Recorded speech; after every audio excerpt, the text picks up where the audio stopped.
নমস্কাৰ বন্ধু বান্ধৱী। আজি আমি তামোলপুৰলৈকে গৈছোঁ। তাত গৈ আমি দেখিলোঁ ইমান ধুনীয়া ধুনীয়া খেতিৰ সেই মানে পৰিৱেশটো। আপোনালোকক সেই পৰিৱেশখিনি দেখাওঁ, চাওকচোন। মোৰ ল'ৰাটো এই ছোৱালীজনী, এই টিকলি ছোৱালীজনী আমাক লৈ গৈছিলে একচুৱেলি সেইখিনিলৈকে। এই আমাৰ ল'ৰাটো আকৌ ফটো তুলিব খুব বেয়া পায়, তাক মনে মনে এইখিনি ভিডিঅ' কৰা হৈছিলে। আৰু ছোৱালীজনীৰ লগত একপি ফটো উঠিব দিছোঁ, সি নুঠে। সি কৈছে মোক গাড়ীখন যদি চলাবলৈ দিয়ে এবাৰ, তেতিয়াহে মই ফটোখন উঠিম।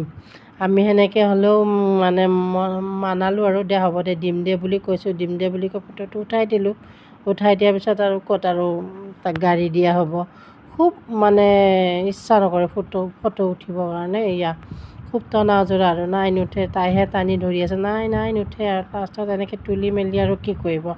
অলপ সময়ে পালোঁ, দুপৰীয়াৰ সময়। লাষ্টত আৰু আমি ঘৰলৈকে গুচি আহিলোঁ আৰু। এই ভণ্টিৰ ল'ৰা ছোৱালী এইখিনি, মোৰ ল'ৰা মোৰ ছোৱালী।